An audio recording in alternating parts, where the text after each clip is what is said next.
All right, what's up, everybody? As you know, over the last course, it's been a week, 2 weeks, 3 weeks, we've been discussing the Thunderbolts. We've been talking about the Thunderbolts. We've been happy. And I said it beforehand. I said out of the 3 Marvel movies and 3 projects that are coming out, I had a feeling about this one. I think this one was going to be critically a really good one. I thought I was going to enjoy it. It's right. It's my style. And really? I dug it. Yeah, I dug it. So my guest today, and I said it again, you look at the tape, not just because he's here.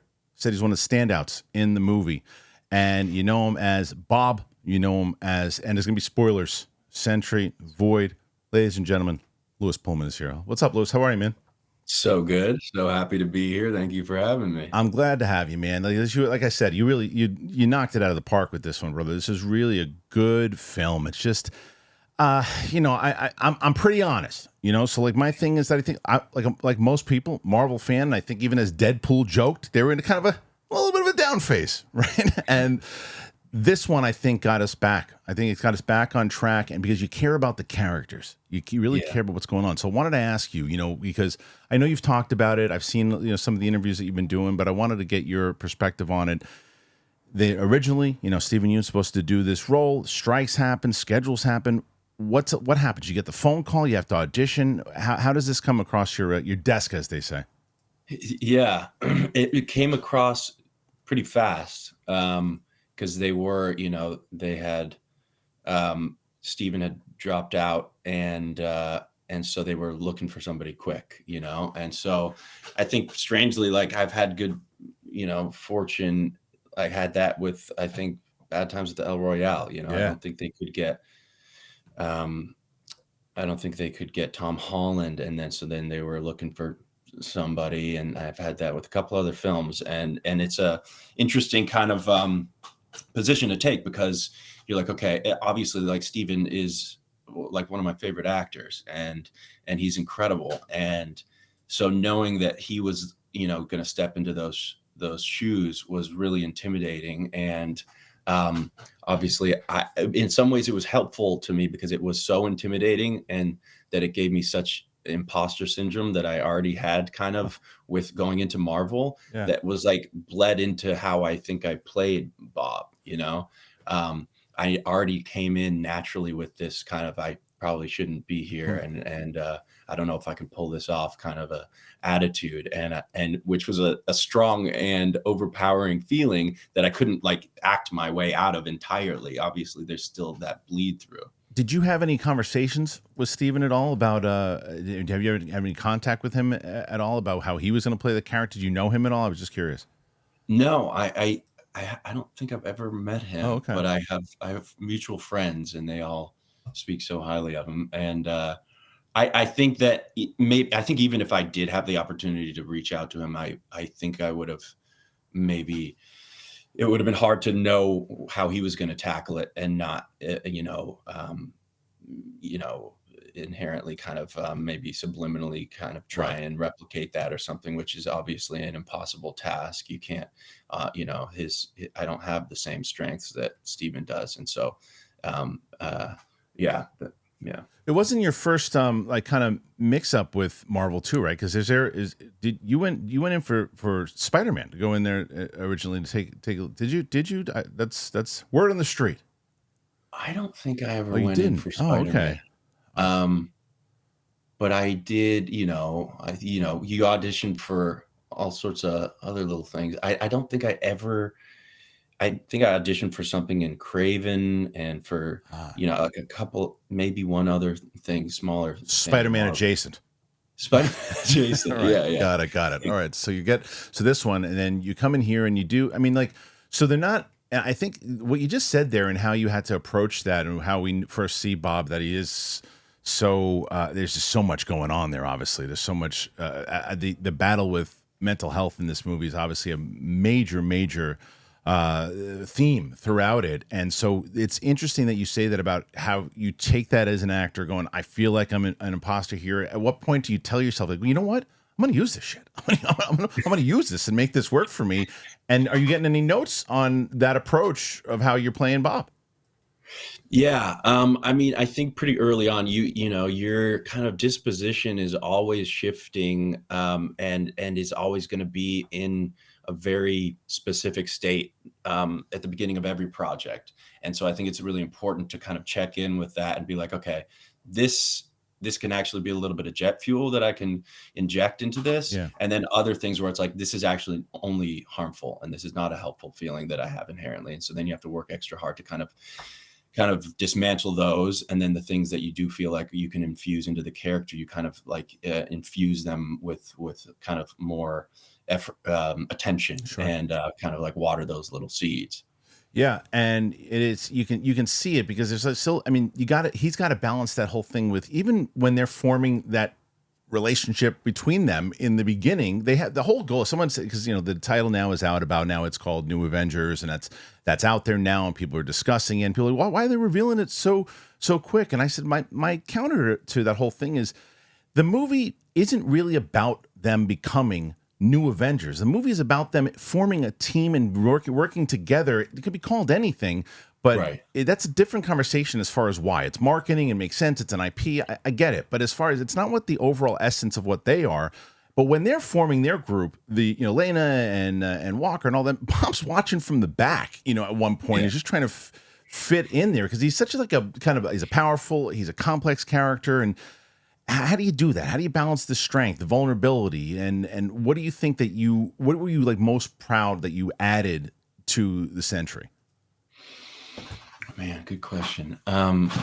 Yeah, I mean, in some ways he is like the conduit for the audience in the beginning, in that he is just a guy, amongst legends and that are kind of larger than life. And so you get to kind of like be the audience member in the room and kind of be that conduit for them. And that's an easy thing to do because, not having been in any superhero movies, like stepping on set with that incredible cast, right, I was kind of just in awe and then kind of like gaining my confidence throughout the course of the film, and like knowing that, he does have these delusions of grandeur, and like, so then kind of allowing those kind of moments where I might be like, I had to really talk myself up, and once I got in the suit, it was like hard to convince myself that I was like I was going to be able to pull it off.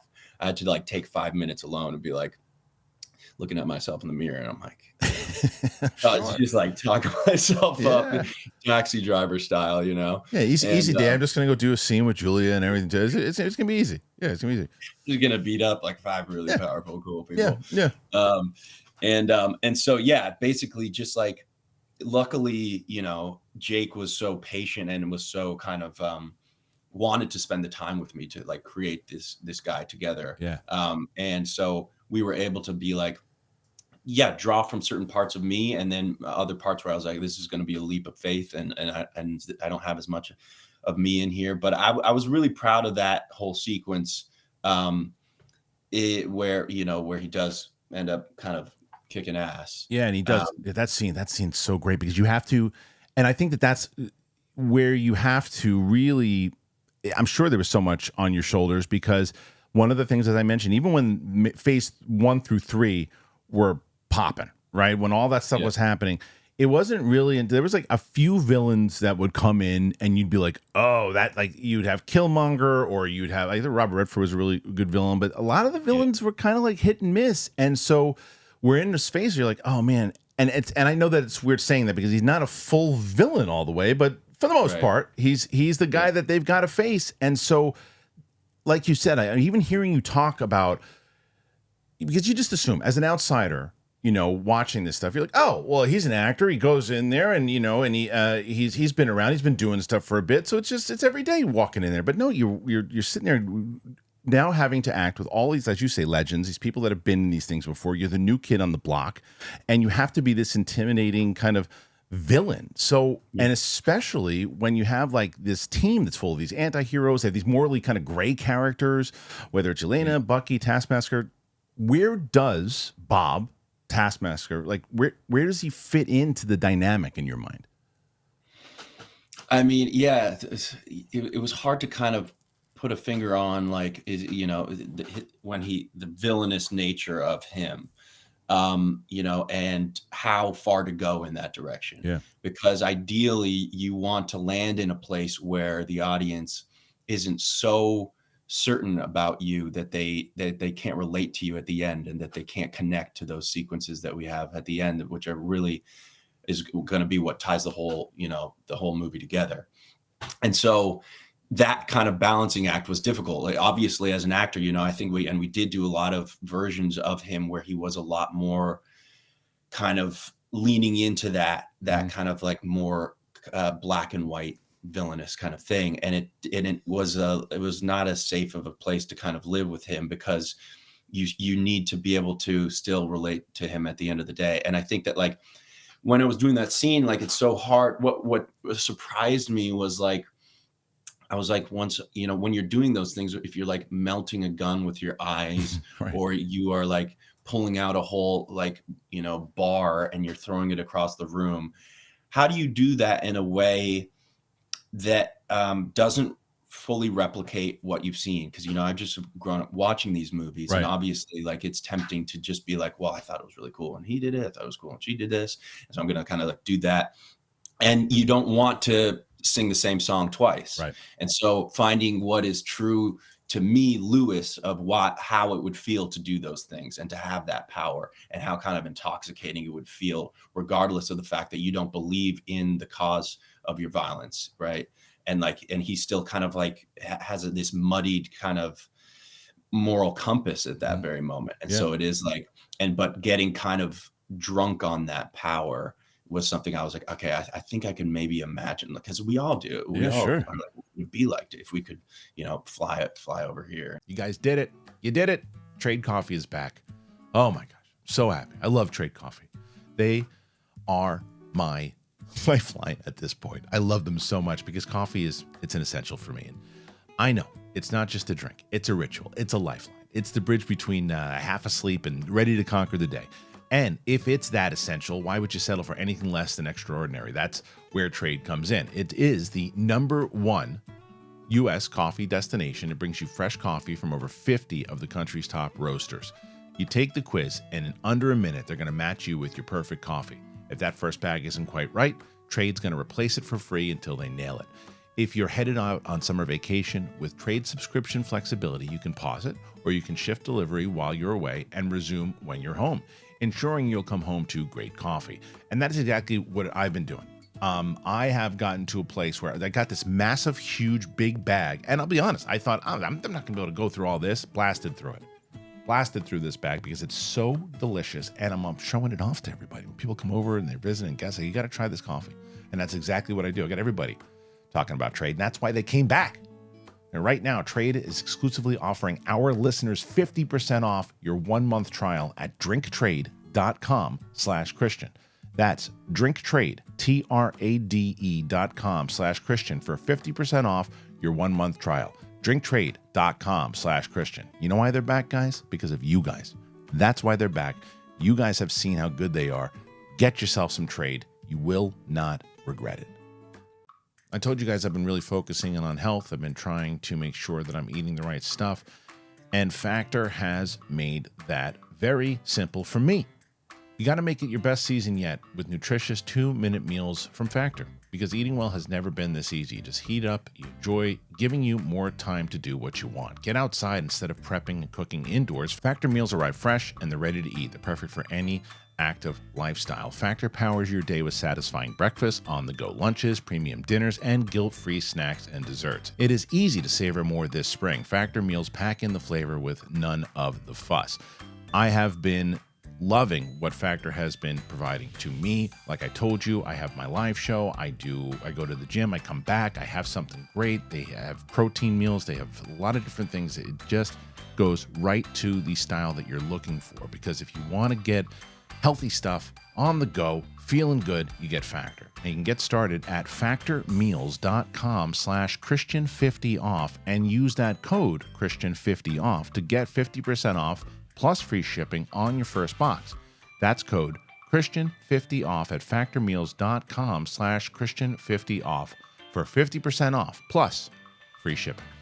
And they say that in the movie, where it's like, people always forget about this with the super serum and all this stuff. They said, yeah, there's a reason Steve Rogers got it, and the reason why, and because the doctor tells us, Stanley Tucci tells him, he said, it makes a good man great. and it makes Right. a bad man even worse, right? And Yes. they Yeah. say the same thing about Sentry. It's like it's not that necessarily the guy's like a bad guy, but he's got his issues. He's got problems. Yeah. And Yeah. Yeah. you get a hold of that, and it's like, I mean, still, even the fact that I love what the movie did, where it took it got a little bit more adult. I like the fact that when I almost like said, did he just say he was on meth at one point? I'm like, wait, what? Yeah. Like, Yeah. were you shocked that they went there in the script? I was shocked when I read those Yeah, sides. Yeah. yeah, And I think that, yeah, there was like, that was a moment where I was like, this is not straying away. This is not like cowering, to the fear of like, what is this too far? Because there was always such like good reasoning for yeah. that. Like, I think that, yes, that is kind of like a funny scene, but it's also like very telling and very illuminating to where he came from. And it kind of can fill in the blanks for why he's doing what he's doing now. Yeah, it's like you can see, like, there's just, like I said, and everybody in this movie has layers, and you care about what's going on. Characters that maybe before, even so in previous movies, had more like, oh, I understand them more. I think even more Valentina is another example. It's like, oh, I get it now with looking what she had to go through with her dad and all that. Right. So you Yeah. watch all this kind of crazy shit going on. I can't even imagine like watching certain things that you saw like on set. Like, do you like from being on this particular movie? Because I know you've been a part of a lot of big productions, but this particular movie, was there something in particular that you could say is like that was the craziest day for me? It's like a wild day, like just being on set, realizing I can't believe I'm part of this like production. I mean, that final sequence in the lab Mm-hmm. where Bob fights the void was something like I've never done before in my life. Why is that?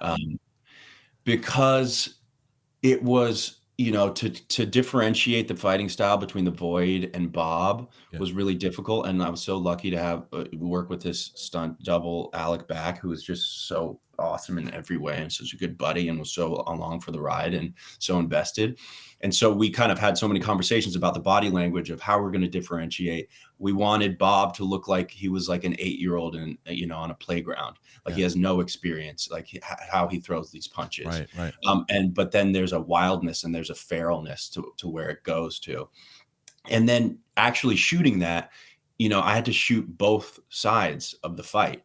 And Oh, shit, yeah. and then Alec, was standing in for the opposite side. And you don't just get to do one part of it the whole way through. You have to do it a bunch of different ways depending on what the setups are, and keeping the choreography in your mind about whether I'm getting punched or punching Right.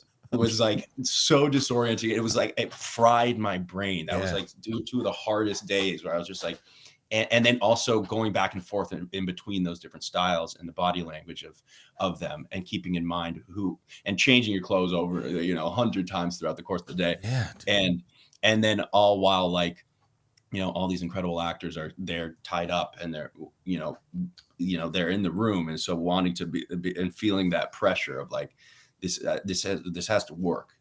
Yeah, because well, I mean, that's the thing is by the end of it, like as I mentioned to you before, where it really is about them all coming together. That's the whole theme of it. In order for them to even and bringing this guy in, because you don't know what they're going to do with him, because he could a lot of times in the Marvel movies, the guy's corrupted by power. It could have been a good guy, but hey, we had to defeat him, and now on to the next movie.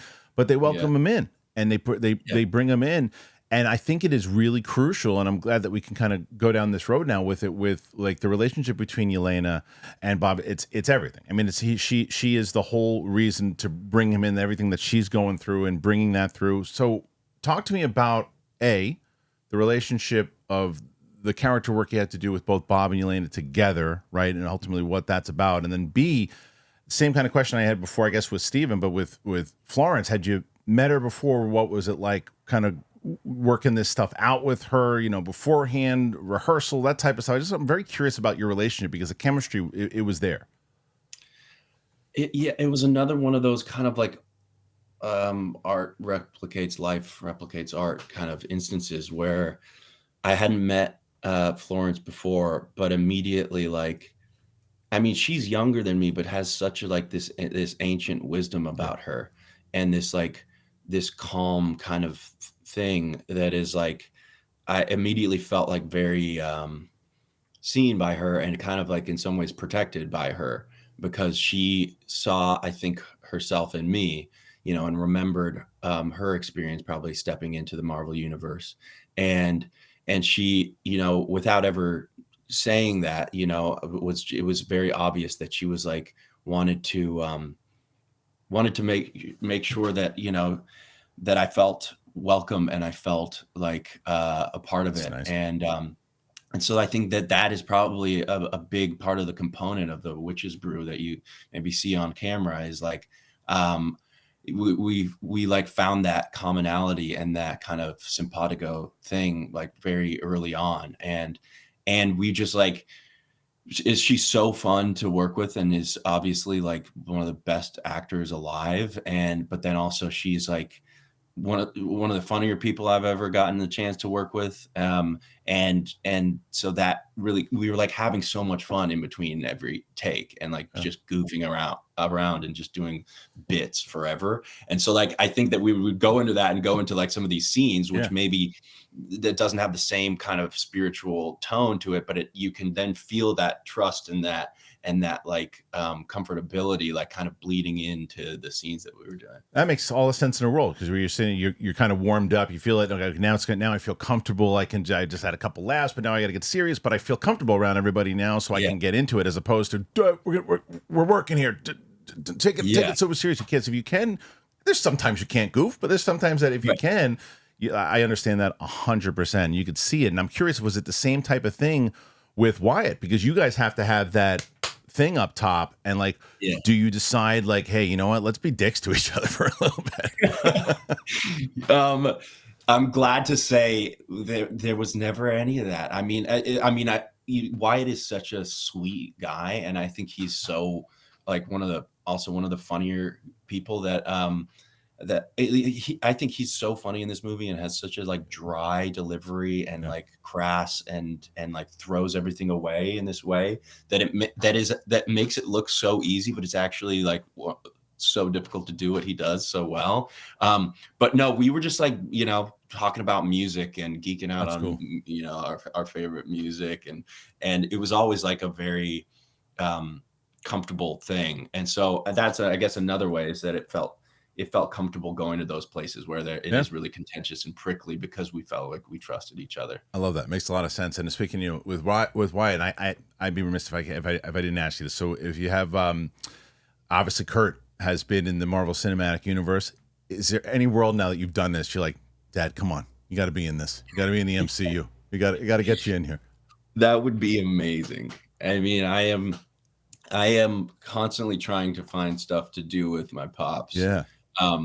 But when you are as accomplished and as like kind of versatile as he is, like it gets more and more specific. I think, what kind of gets you on the saddle. Sure. And so like I think that if it was in a world like this where he could really kind of go to places that are maybe uncomfortable and he hasn't explored, I think he would be game. And then throwing something towards you, speaking like with legacy stuff, there's been a lot of talk about a Spaceballs like sequel with Ariana Grande. If that she was rumored for it. If they came to you and they're like, hey, we want you in this thing, would you ever attempt to jump into Spaceballs too? I mean, I would first of all have to talk to my dad. Right. But also, I don't think it depends on what the character is. Sure. I don't think I could play like a young Lone Star. I wouldn't want to step on that sacred ground of what he had built. Yeah. But if it's a new character that I'm allowed to insert myself into, then I think I would be. I mean, that's one of my favorite movies. I was like, I watched that probably 300 times. So did you see that obviously because you're like, hey, my dad's in this, I'm gonna check it out, or is it one of those things people are talking about? Because it's a classic. It's like one of the best comedies of all times. Like oh my god, yeah. How do you get like, because some people, it's hard for some people, like for actors it's hard sometimes to watch themselves. Other times it's hard to watch their siblings or their parents or anything too. But I love that you said that because I was like, I hope he's like watched it before. Like the fact that it's one of your favorite movies is fantastic. I mean, there was a period there where there was only so many of my dad's movies we were allowed to watch as Okay. kids, because you know, some of them were not as kid friendly. Like, you know, we weren't like watching Lost Highway as a Right, family of sitting around course. together, you know. But and so that was one that was like, they were like, you know, my mom and dad were like, yeah, you guys watch Spaceballs, and so that, and just the world and the comedy of it was so brilliant, and so and yeah, there was a stage where I was like, you know, where I was old enough, and I realized I was old enough to kind of like watch all these things, and I did a full, you know, marathon of all my dad's work Yeah. over the course of a couple months when I was getting into acting, and it was so illuminating to see somebody that you know so well be able to inhabit these characters in such an indistinguishable kind of camouflaged way, like it just chameleonize himself, to the point where his own son can't recognize him, is Yeah. like so inspiring. That's really great. That's a great perspective on that.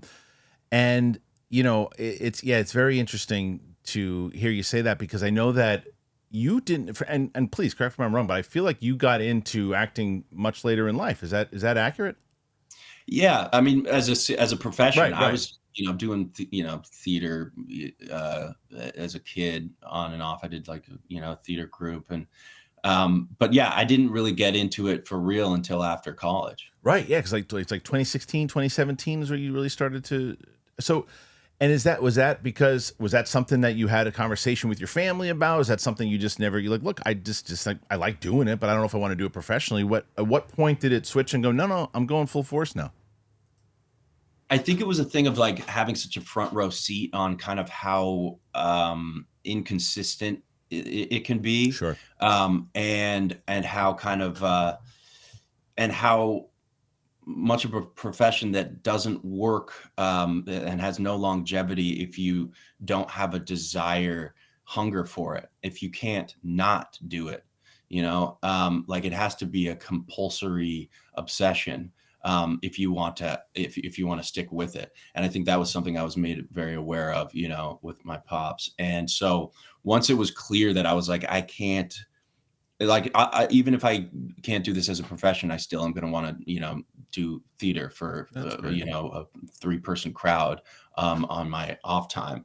Once I was clear that I was like, it's that much of a desperate um, yeah, like just need to do Yeah. it, Yeah. then I was like, okay, then now I think I and then it was very clear. But my parents were always very like, you know, didn't steer me in one direction or another. They were just like kind of going through the obvious things that we all know, as you know, what it means to be an actor, an artist in this day and age. Yeah, and the fact that you can do it, obviously, like you say, you mature, you learn more about yourself as you're getting older, what you can do, what you can't do, what you want to work on, like the idea of like the goals and the priorities, really, right? Like, 'cause Yes, right, sometimes when kids get into it and you start younger, you think you're doing it for one particular reason, then you realize, like, oh, I shouldn't have been doing it for that reason. But right. I was 12 years old. Yeah, I wanted everyone to see me. It's like, but it seems more so you're real, and you can tell in your work or what you're trying to do that you really, it's more about you don't seem like a guy that just wants, I want to be famous. You seem like you really actually want to be, you know, a part of the craft.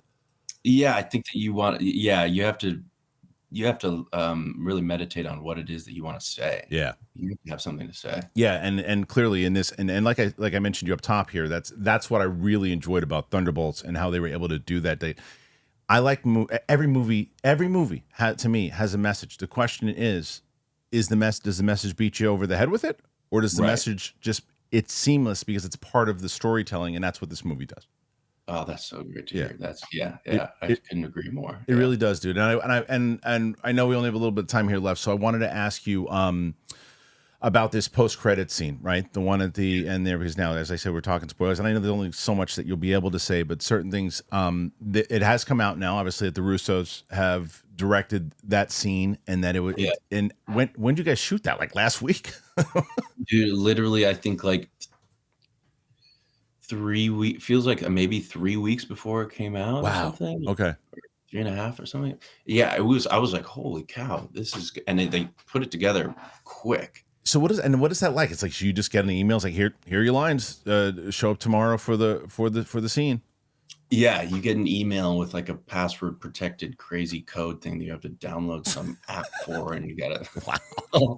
there's like 100 steps to finally get your eyeballs on that Yeah. page. Yeah. But yeah, and I was kind of like, yeah, it was a little. I had never done like a post credit sequence, and let alone something that kind of merges into another movie. Yeah. And so, yeah, it was like, it was cool to be able to step onto the Russo brothers set and see how they operate. You know, they have such a specific way of doing it, which I've always been so curious to get a look behind the curtain. And it's like, did not disappoint. They have such a kind of masterful way of running a set. Yeah, and it seems like there's just so much now that they're moving everything towards, obviously, with Doomsday and Secret Wars and everything that's happening. And I'm always curious when people get involved in it for like the first time, right? Because as you said, just for this scene that comes in through your email, all the hoops you got to jump through. Do you ever get, because like you said, you're going through this different stage in your career right now, and you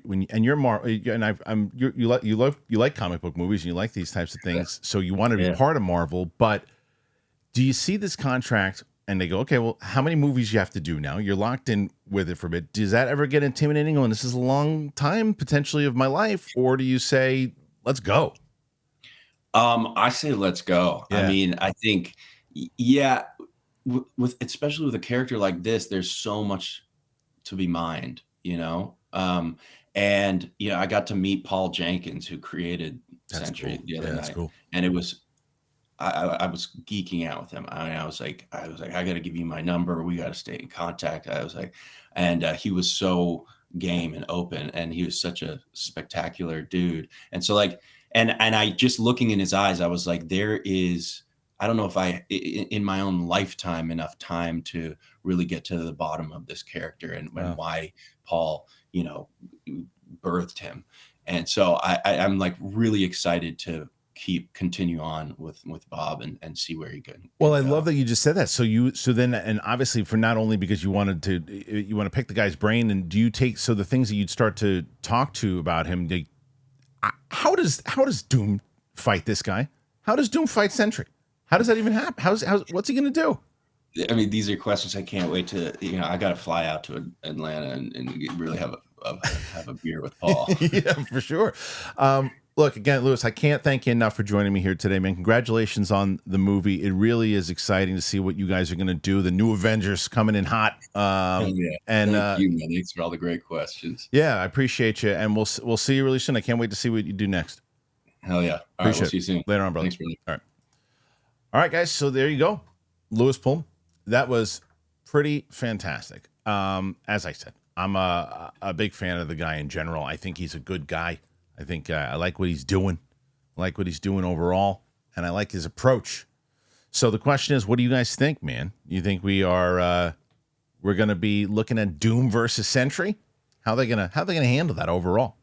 Thanks for joining me here today. Apple Podcasts, Spotify, anywhere podcasts are found on this special episode of the Kristian Harloff Show. We'll see you on the flip side, everybody.